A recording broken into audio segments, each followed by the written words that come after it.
السلام عليكم ورحمة الله وبركاته. الحمد لله رب العالمين، والصلاة والسلام على أشرف الأنبياء والمرسلين سيد الأولين والآخرين محمد ابن عبد الله وعلى آله وصحبه أجمعين. أما بعد، الحمد لله, Allah Subhanahu wa ta'ala masih merahmati kita.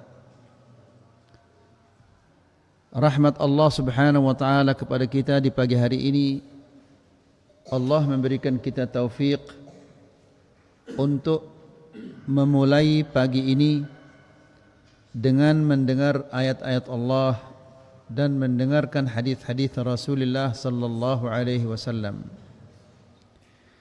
Betapa banyaknya orang-orang yang disibukkan dengan kegiatan-kegiatan duniawiyahnya. Alhamdulillah, kita disibukkan oleh Allah Subhanahu wa ta'ala di awal hari ini dengan mendengarkan ayat-ayat Allah dan mendengarkan hadis-hadis Rasulullah sallallahu alaihi wasallam. Semoga Allah Subhanahu wa ta'ala memberkahi detik demi detik yang berlalu dari umur kita di hari ini. Ikhwani fid din, a'azzakumullah. Kita masih tentang orang yang pertama, orang yang terbaik, yaitu orang yang mempelajari Al-Quran dan mengajarkannya. Di kajian yang sebelumnya sudah kita menjelaskan, mensyarah tentang hadis ini. Dan yang sangat menarik di sini ayyuhal ikhwah, bahwa Abu Abdurrahman, perawi hadis ini, dikatakan aqra'a Abu Abdurrahman fi imrati Uthman hatta kana al-Hajjaj. Abu Abdurrahman, perawi hadis ini, dia mengatakan dia telah mengajarkan Al-Quran, mengajarkan orang lain Al-Quran dari masanya Uthman ibnu Affan sampai ke masanya Al-Hajjaj bin Yusuf Al-Thaqafi. Kemudian dia mengatakan, wa dhaka alladhi aq'adani maq'adi hadha, dan yang membuat saya sabar bertahan sekian puluh tahun mengajar Al-Quran adalah hadis ini. Hadis yang mengatakan khairukum man ta'allama al-Qur'ana wa 'allamah. Orang yang terbaik di antara kalian adalah orang yang mempelajari Al-Quran dan mengajarkannya kepada orang lain. Ya. Jadi ikhwani fiddin azakumullah, lihat bagaimana Abu Abdurrahman As-Sulami ini sekian puluh tahun dia mengajarkan orang Al-Quran karena hadis ini. Maka kita harus bertanya pada diri kita, sejauh mana Al-Quran itu kita cintai, sejauh mana Al-Quran ini mendapatkan kedudukan di hati kita. Ini pertanyaan yang sangat besar. Kita semua ingin menjadi orang yang terbaik, ya. Namun tidak mungkin kita akan menjadi orang yang terbaik jika kita jauh dari Al-Quran. Tidak mungkin kita akan menjadi orang yang terbaik itu kalau hati kita kosong dari Al-Quran. Al-Imam Ibn Hajar rahimahullahu ta'ala mengatakan, baina awali khilafati Uthman wa akhiri wilayatil Hajjaj 72 sanah. Antara awal masa kekhalifahan Uthman dan akhir masa kekhalifahan atau masanya Al-Hajjaj itu ada 72 tahun. dari awal kekhalifahan Uthman bin Affan sampai meninggalnya Al-Hajjaj itu ada 72 tahun. Kalau ini menjadi ukurannya, berarti As-Sulami ini dia telah mengajarkan orang Al-Quran selama 72 tahun. Dan yang membuatnya sabar bertahan adalah hadis ini. Kemudian wa baina akhir khilafati Uthman wa awal khilafati Al-Hajjaj 38 sanah. Kemudian kalau ditinjau dari akhir masa kekhalifahan Uthman dan awal masanya Al-Hajjaj itu ada sekitar 38 tahun. Yang menjadi ukurannya yang pertama atau yang kedua 72 tahun atau 38 tahun. Intinya adalah Abu Abdurrahman As-Sulami ini dia telah mengajarkan orang Al-Quran selama sekian puluh tahun. Dan yang membuatnya sabar itu adalah hadis yang dia riwayatkan ini. Kemudian Al-Imam Al-Zahabi. Al-Imam Al-Zahabi ini muridnya Syekhul Islam Ibn Taimiyah rahimahullahu ta'ala. Dan yang menarik ayuhal ikhwah tentang Al-Imam Al-Zahabi ini, para ulama mengatakan seandainya umat Muhammad semuanya dikumpulkan di satu tempat, maka pasti Al-Imam Al-Zahabi akan mengetahui ini hadisnya sahih, orang ini hadisnya lemah, orang ini hadisnya palsu, ini bisa diterima hadisnya, ini tidak bisa diterima hadisnya. Dan ikhwani fiddin azakumullah, ini yang dimaksud yang disebut dengan ilmu rijal. Ilmu rijal ini adalah ilmu yang paling sulit. Namun ilmu ini dikuasai oleh Al-Imam Al-Zahabi. Yang menarik bahwa Al-Imam Al-Zahabi ini sangat-sangat sedikit keluar menuntut ilmu. Dia menuntut ilmu hanya di kotanya saja. Tapi kok bisa dia memiliki ilmu yang luar biasa ini? Semua orang belajar hadis pasti membutuhkan ilmunya. Syiar A'lamun Nubala. Bagaimana dia bisa meraih ilmu yang sulit, yang besar, yang banyak ini, yang luas ini? Bagaimana dia bisa meraihnya sementara dia sedikit sekali keluar kotanya untuk belajar? Dia mengatakan, karena saya sibuk berbakti kepada kedua orang tua saya. Lihat ayolah ikhwah, bagaimana Allah Subhanahu wa taala memberkahi ilmunya dan Allah menambahkan ilmunya karena baktinya kepada kedua orang tua. Ya, maka antum ayyuhat thullab, jika ingin ilmunya diberkahi oleh Allah, umurnya diberkahi oleh Allah Subhanahu wa taala, berbaktilah kepada kedua orang tua. Meskipun orang tua kita telah melakukan kesalahan-kesalahan, ya, melakukan kekerasan terhadap kita, itu urusannya dia dengan Allah Subhanahu wa taala. Kita sebagai anaknya wajib untuk berbakti kepada kedua orang tua kita. Nah, Al-Imam Al-Zahabi mengatakan, kana Abu Abdurrahman As-Sulami yuqri'un nasa fil Masjidil A'zam 40 sanah.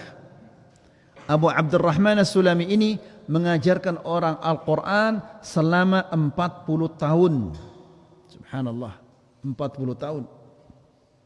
Ikhwani fiddin azakumullah, salah seorang ahli qiraah dan ahli bahasa, dia ditugaskan oleh khalifah untuk mengajarkan orang Al-Quran. Begitu selesai salat subuh dia duduk. Tidak ada orang yang mau belajar. Tidak ada orang belajar sampai matahari sudah tinggi. Maka dari jendela masjid itu dia teriak, silahkan yang mau belajar Al-Quran kemari, yang mau belajar bahasa kemari. Tidak ada orang yang datang belajar. Di zaman itu, ya, mungkin sekitar 800 tahun yang lalu, orang sudah mulai malas membaca Al-Quran, mempelajari Al-Quran. Lalu bagaimana dengan zaman kita, zaman yang penuh dengan fitnah ini? Maka ikhwani fiddin azakumullah, kalau kita tidak paksa diri kita untuk membaca Al-Quran, maka tidak mungkin kita akan bisa membacanya atau punya waktu membacanya. Kita semua sibuk. Namun sesibuk apapun juga ayolah ikhwah, sempatkanlah diri untuk membaca Al-Quran. Walaupun hanya 1 lembar, 2 lembar. Ya, usahakan untuk membaca Al-Quran. Taib. Apa faedah yang bisa kita ambil dari hadis ini? Faedah yang pertama, fadlu ta'allumil Quran wa tajwiduhu wa fadlu ta'limihi. Hadis ini menunjukkan tentang keutamaan, kemuliaan orang-orang yang belajar Al-Quran, membacanya dengan benar. Karena ikhwani fiddin azakumullah, banyak di antara jemaah-jemaah kita yang semangat membaca Al-Quran, namun subhanallah dia belum bisa membacanya dengan baik. Maka ikhwani fiddin azakumullah, sisa-sisa umur kita ini manfaatkanlah untuk mempelajari Al-Quran. Apalagi di zaman kita ini dimudahkan untuk mempelajari Al-Quran. Ya, dan Allah Subhanahu wa taala telah memudahkan bagi kita untuk mempelajari Al-Quran. Allah Subhanahu wa taala berfirman di dalam Al-Quran, "Wa laqad yassarna al-Qur'ana lidz-dzikri fahal min muddakir." Kami telah memudahkan Al-Quran itu untuk diingat. Adakah yang mau mengambil pelajaran? Subhanallah, sampai demikian kita ditegur oleh Allah Subhanahu wa taala, ya, agar kita mau mempelajari Al-Quran. Namun subhanallah, malasnya kita membaca Al-Quran ini, malasnya kita belajar Al-Quran. Nas'alullah as-salamah al-afiyah. Ya. Kemudian wa fadlu ta'limihi, dan keutamaan mempelajari Al-Quran, mengajarkannya kepada orang lain. Ikhwani fiddin, a'azzakumullah, kita semua menghafal, mengingat hadis Nabi sallallahu alaihi wasallam yang mengatakan, setiap huruf yang kita baca dari Al-Quran itu, berapa pahala kita dapat? 10. Bayangkan 10 pahala kita dapat. Ya. Namun apa yang membuat kita malas membaca Al-Quran, sementara begitu besar upah yang Allah Subhanahu wa taala akan berikan kepada kita? Ya. Kalau di pagi hari ini kita akan mendapatkan keuntungan 3 juta, 4 juta atau 10 juta, kita sanggup meninggalkan pengajian, ya, demi mendapatkan keuntungan yang sekian juta itu. Sanggup kita meninggalkan pengajian dan tidak merasa berat meninggalkan pengajian.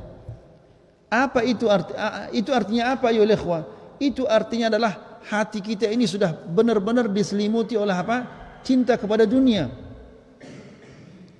Padahal kita semua mengetahui bahwa Nabi sallallahu alaihi wasallam mengatakan bahwa dunia ini lebih hina daripada bangkai. Berarti yang kita kejar itu bangkai. Ya. Nabi sallallahu alaihi wasallam juga mengatakan bahwa dunia ini tidak setara dengan satu sayap nyamuk. Satu sayap nyamuk yang kita kejar. Di hadis yang lain Nabi sallallahu alaihi wasallam, dunia ini ibarat makanan seorang muslim, ibarat makanan. Bagaimanapun dibumbui, bagaimanapun dia diberikan garam, maka akhirnya keluarnya seperti itu. Dunia itu seperti itu. Nas'alullah as-salamah al-afiyah. Jadi ikhwani fiddin azakumullah, Allah Subhanahu wa taala berfirman, "Inna Allah la yughayyiru ma biqaumin hatta yughayyiru ma bi anfusihim." Sesungguhnya Allah Subhanahu wa taala tidak akan merubah keadaan suatu kaum sampai mereka merubah diri dulu. Kalau kita sudah berubah diri kita berusaha untuk mencintai Al-Quran, yakinlah bahwa Allah Subhanahu wa taala pasti akan membuat kita cinta kepada Al-Quran. Namun jika kita tidak berusaha untuk mencintai Al-Quran, sampai kita mati pun kita tidak akan cinta kepada Al-Quran.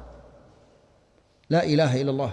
Jadi ikhwan fiddin azakumullah, ini adalah musibah yang sangat besar. Coba kita bayangkan ayo ikhwan, kalau kita sakit, pasti kita mengatakan ya Allah, ya Allah, ya Allah. Kalau kita dalam kesusahan, kita mengatakan ya Allah, ya Allah, ya Allah. Anak kita sakit, kita mengatakan ya Allah, ya Allah. Sedikit-dikit kita mengatakan ya Allah, ya Allah. Namun subhanallah, kitabullah kita tidak mau baca atau malas membacanya. La haula wala quwwata illa billah.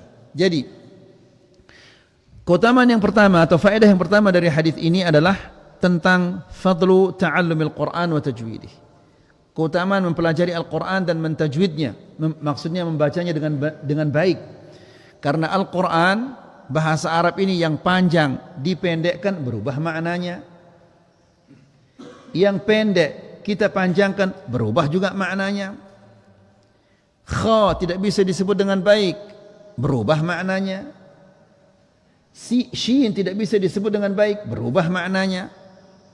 Sad tidak bisa disebut dengan baik, berubah maknanya. Ya, la ilaha illallah.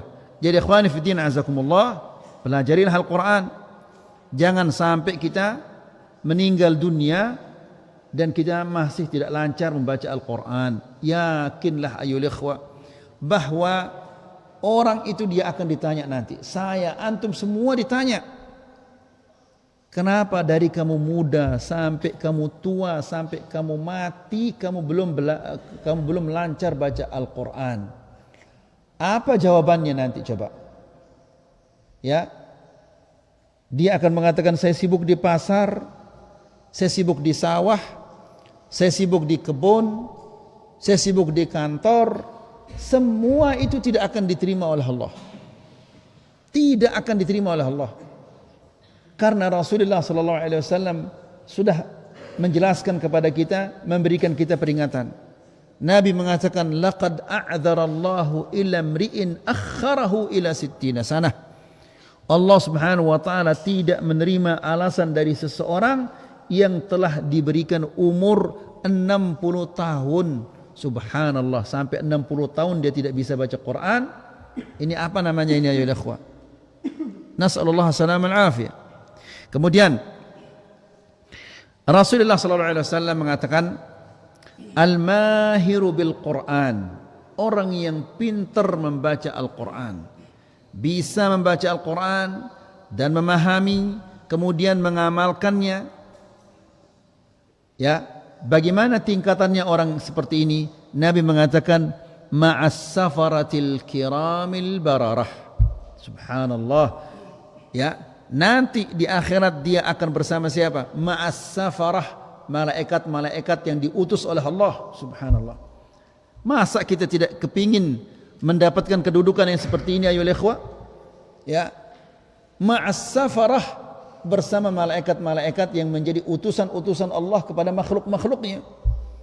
Al-kiram, yang mulia. Nabi sallallahu alaihi wasallam menyatakan mereka mulia. Ya.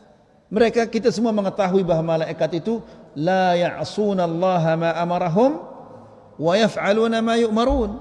Mereka tidak bermaksiat kepada Allah dan mereka melaksanakan semua perintah-perintah Allah Subhanahu wa taala. Seandainya Nabi sallallahu alaihi wasallam tidak mengatakan mereka itu adalah orang yang mulia, kita sudah meyakini bahwa mereka itu adalah makhluk Allah yang mulia, karena mereka perintah-perintah Allah mereka jalankan, larangan-larangan Allah Subhanahu wa taala mereka jauhkan. Kemudian al-kiram al-bararah, dia sudah merupakan utusan Allah kepada makhluknya. Kemudian mereka mulia. Kemudian bararah, mereka itu adalah taat kepada Allah Subhanahu wa taala. Kemudian setelah itu Nabi sallallahu alaihi wasallam mengatakan walladzi yaqra'ul Qur'an, dan orang yang membaca Al-Qur'an wa huwa alaihi syaq, dan berat baginya. Di riwayat yang lain dikatakan yatata'ta'u. Yatata'ta' artinya dia terbata-bata. Ya, terbata-bata di sini bukan berarti yang panjang dia pendekkan, yang pendek dia panjangkan. Shin dirubah menjadi sin, sin dirubah menjadi shin, kha dirubah menjadi ha. Tidak. Dia belum lancar, tapi dia bisa membaca huruf-hurufnya dengan baik. Yang panjang dipanjangkan, yang pendek dipendekkan. Ya, Nabi mengatakan yatata'ta'u, dia masih terbata-bata membacanya, wa huwa alaihi syaq, dan dia berat baginya, tapi dia tetap berusaha. Meskipun itu adalah berat dia baginya, berat mempelajari Al-Quran, namun dia tetap berusaha. Kata Nabi sallallahu alaihi wasallam, lahu ajran, dia mendapatkan 2 pahala. Ya, pahala membaca dan pahala berat membaca ini. Kemudian faedah yang kedua, fadlul amali bima fihi min al-ahkami wal adabi wal akhlaq.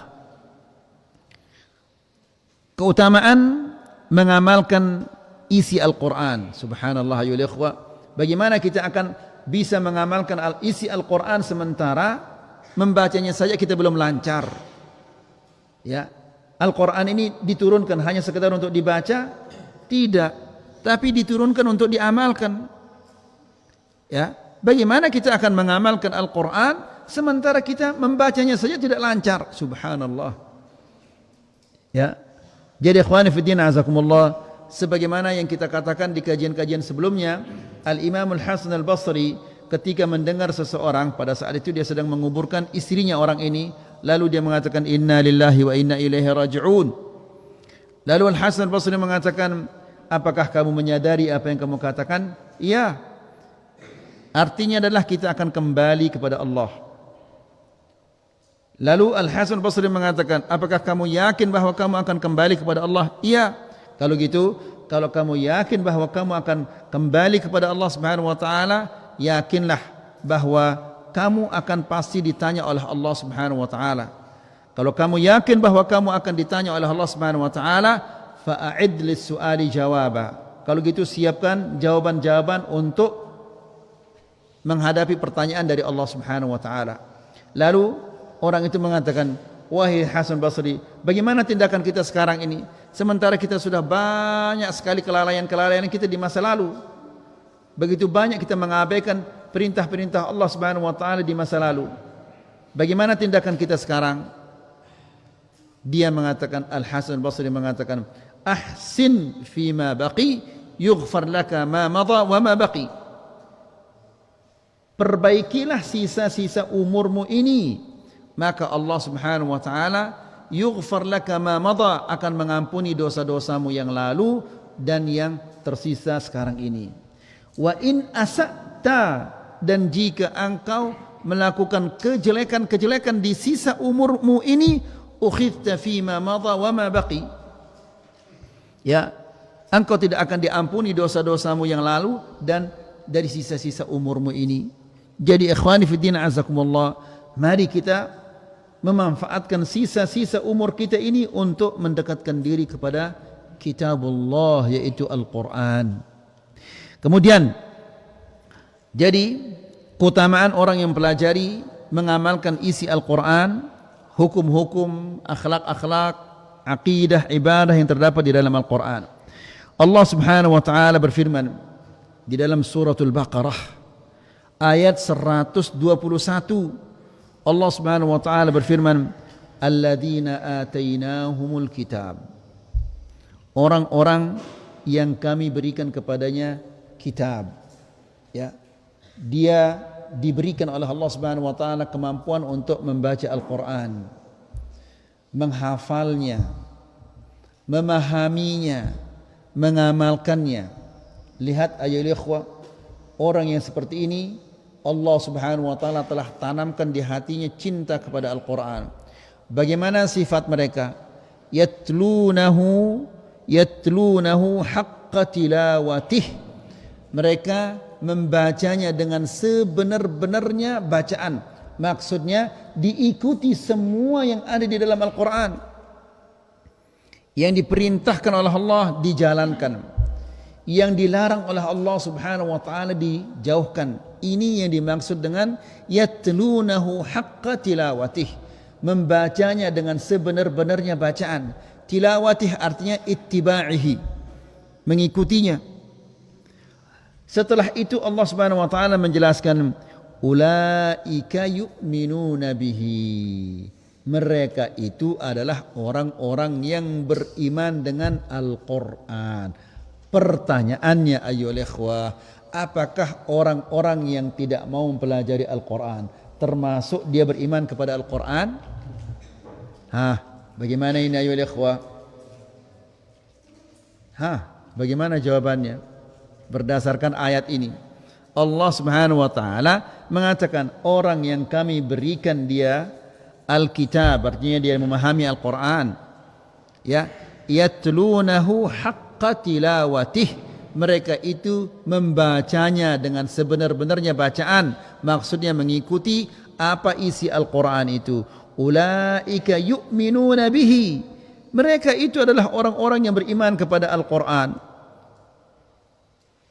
Kalau dia tidak mau mempelajari Al-Quran, padahal dia sadar bahwa dia belum lancar membaca Al-Quran, ini apa namanya? Berimankah namanya ini? Kemudian Allah Subhanahu wa taala berfirman, "Wa man yakfur bihi," dan barang siapa yang mengingkari Al-Quran, fa ulaika humul khasirun, mereka itu adalah orang-orang yang rugi. Faedah yang ketiga, yanbaghi 'alal 'alimi badlul ilmi ba'da ta'allumih. Seharusnya bagi setiap orang yang memiliki ilmu, ya, kalau antum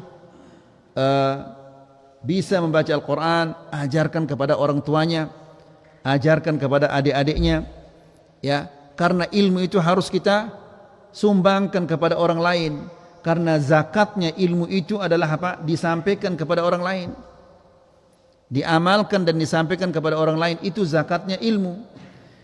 Kalau zakat harta kita tidak keluarkan, kita akan berdosa besar.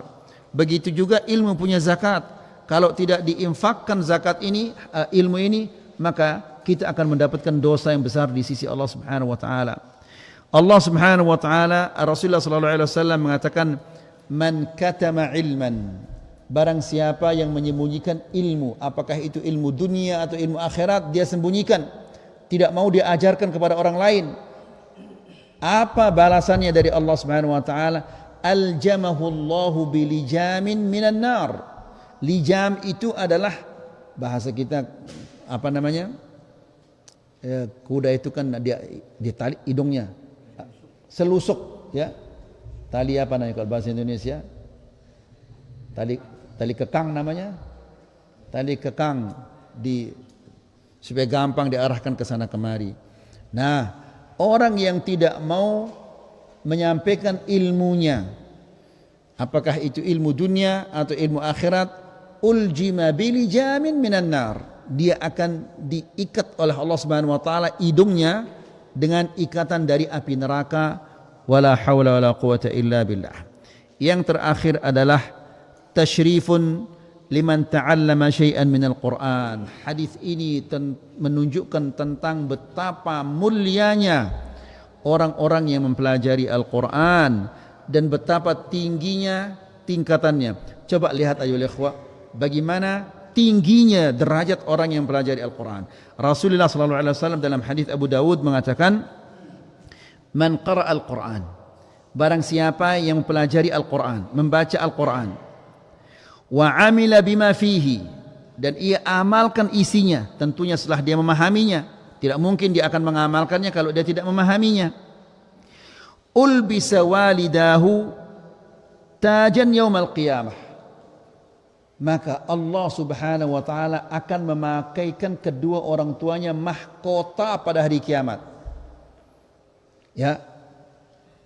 Ini lebih penting daripada kita memberikan mereka buah-buahan, berikan makanan. Memang itu adalah bentuk berbakti kita kepada kedua orang tua.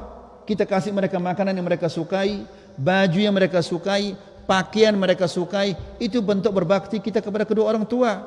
Namun ada yang lebih penting dari itu. Apa itu? Kita mempelajari Al-Quran. Kita sebagai anaknya mempelajari Al-Quran, membaca Al-Quran dan mengamalkan Al-Quran, karena nanti mereka juga akan dimuliakan oleh Allah.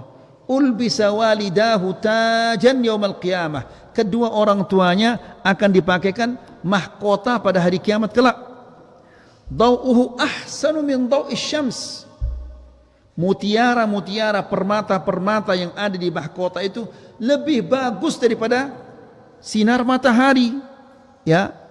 Lalu Rasulullah SAW menjelaskan, fi buyutid dunya walau kanat fikum. Ya, sinar matahari ini sama seperti sinar matahari yang masuk ke rumah kalian. Maksudnya adalah matahari itu kan bisa membakar manusia, dia panas. Namun keindahan mutiara-mutiara, permata-permata yang ada di mahkota orang tuanya itu tidak membuat mata kita silau, tidak membuat kita kepanasan. Ya, ini bapaknya yang tidak pernah membaca dan tidak pernah belajar Al-Quran. Lalu bagaimana dengan anaknya yang mempelajari Al-Quran itu? Ya, bapaknya mungkin jangan antum mengatakan, wah nanti biar saja saya suruh anak saya masuk ke tahfidz biar saya enggak baca Quran. Jangan begitu. Ini pahala dosanya lebih parah lagi. Ya, ini mungkin dulu bapaknya tidak tahu bagaimana tentang pentingnya kita membaca Al-Quran sampai dia meninggal dunia. Ya, anaknya Masya Allah mempelajari Al-Quran sehingga orang tuanya dipakaikan mahkota oleh Allah Subhanahu wa ta'ala yang lebih indah dari matahari, bersinar lebih indah dari matahari. Ya, itu bapaknya yang mungkin dia hanya sekedar bisa membaca Al-Quran tapi tidak memahaminya, tidak mengamalkan. Lalu bagaimana dengan orang yang membaca Al-Quran, memahami dan mengamalkannya? Ini saja yang bisa kita sampaikan, semoga ini bermanfaat. Wassallallahu ala nabiyina Muhammad walhamdulillahi rabbil alamin. Silakan ayo ikhwah jika ada pertanyaan berkaitan tentang materi yang kita sampaikan ini.